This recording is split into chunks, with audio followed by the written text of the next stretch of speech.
paano daw magmaneho ng ganitong unit, Mitsubishi Mirage G4 automatic transmission. Ito na siguro ang isa ito sa pinaka-simpleng imaneho na sasakyan sa panahon ngayon. Ito ang 2025 Mitsubishi Mirage automatic transmission.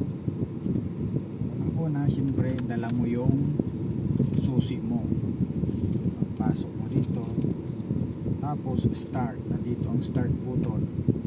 Yan, start. Yan, buhay na yung makina natin ngayon. Siyempre painitin mo muna yung iyong sasakyan ng ilang minuto, tapos galing sa parking ganito, naka handbrake yan dapat, tapos nakalagay sa park. Yan, buhay na yung ating makina. Itabi mo na yung iyong susi at itong cambio ay ilalagay natin sa drive habang nakaapak sa preno. Sa automatic car nga pala, isang paa lang ang ginagamit, yung right foot, at yung left ay naka-rest lang. Nalagay ko na po sa drive dahil ready na tayong tumakbo. Nako na rin yung ating aircon, minimal lang. Yan, para ating marinig. Yan. Yan po. Tapos lagay natin sa drive. Habang nakaapak ka sa preno, bitawan mo.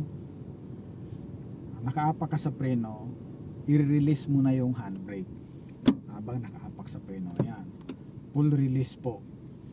And then dahan-dahan mong bitawan ang iyong preno. Dahan-dahan lang po, parang ganito lang. Ayun. Tapos ilagay natin sa isip natin na pagbitaw natin ito ng dahan-dahan ay dahan-dahan na rin itong tatakbo. Kagaya nito, hawak sa manibela, handa. Yung manibela po ay siyang magdadala sa inyo kung saan nyo gustong iliko ang sasakyan. At yung preno at gas ay siyang magkukontrol ng inyong takbo. Ayan, basic tips po. Nasa garahe po tayo. Ayan, napaka lawak. Ayan, automatic. Nakikita nyo po ba ang kilos ng akin pa? Nakaapak pa rin ako sa brake. Ayan. Ito po, nakalagay na sa drive. Dahan-dahan, bitaw. Ayan po, unti-unti na siyang tumatakbo.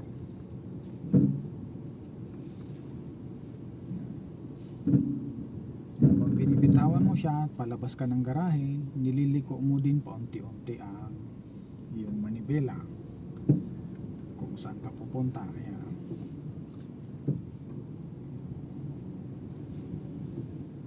Balik ng manibela. Ayan. Halos po ay nakabitaw na ako ng preno. Ayun, tumatakbo po tayo ng 20. Nakabitaw na po ako. Ayun, konting pindot-pindot sa preno pag may humps. Pag nakalagpas na ang isang gulong, unahan na gulong, pwede mo na uling bitawan ang preno mo at mag-apply ng kaunting gas. Laging tandaan na ang pahinga ng paa pagkatapos may mag-gas ay ipapatong mo ng kaunti sa preno, nakaabang lang. Laging yan ang pahinga ng paa. Kailangan po nating mag-gas, lipat sa gasolina para lumarga ang ating sasakyan. Intersection, brake tayo, dahan, minor, manibela, ikot. Okay, balik, bawi, gas para lumarga ang ating sasakyan. Tagalog na Tagalog po tayo ngayon. Para sa mga may bagong sasakyan kagaya nito, Mitsubishi Mirage G4 automatic transmission. Yan po, tumatakbo po tayo intersection, dito pa lang ay nagbe-brake na. 30 meters bago dumating sa intersection ay nag-aalalay na tayo ng brake para safe. Minor, yun po ang tamang term para doon.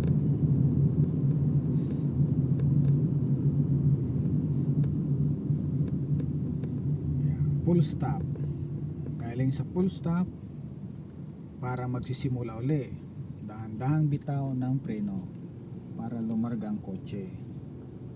Ayun. Pag bitaw mo po ng preno ay tatakbo ng kotse mo, nakaabang lang konti. Tapos kung gustong bumilis-bilis na muli, apply tayo ng gas. Ayun. Sanayin po natin ang ating sarili na kung liliko ay nagsisignal na kahit wala namang nasa likod, kung ikaw ay baguhan pa lamang. Ayan. Dito po ang signal lever. Pag itinaas mo siya, papunta sa right. Pag ibinaba mo siya, papunta tayo sa left. Ating brake, intersection, gas uli para lumarga ang ating kotse.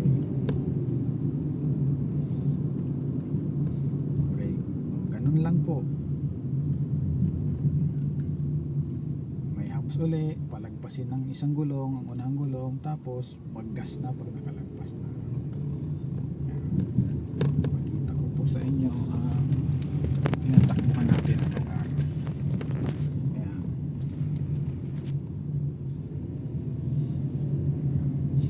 Para po manatiling nasa loob ng tamang lane, ito po ang pakiramdam mo nito, itong side na to ay nakapatong sa puting linya ng gitna, sa gitnang linya ng kalsada. Ayan. Ito yung monitor mo, tingnan mo, parang nakapatong siya dyan habang tumatakbo pa. Pag sinilip mo yan dito sa side mirror, yan, pasok ka dito. Tapos itong gitna naman, itong gitna ng iyong sasakyan, parang nakapatong naman ito doon sa linya dyan sa gilid ng kalsada. Pag sinilip mo po yan sa side mirror, pasok ka dito. Huwag po kayong mag-alala kung nakikita nyong ganyan ang nakikita nyo dito. I-check nyo po lagi yung side mirror, dalawa, saka itong gitna. Pasulyap-sulyap lang. Huwag naman yung tititig ka dyan, parang nakakita ka ng crush mo, nagtititigan mo. Hindi po pwede yung sa pagmamaneho. Dapat po ay pasulyap dyan, sulyap dito at sulyap doon. Hanggang dyan na lamang po ang ating tips number 1 sa beginner driver, sa may mga bagong automatic car na kagaya nitong unit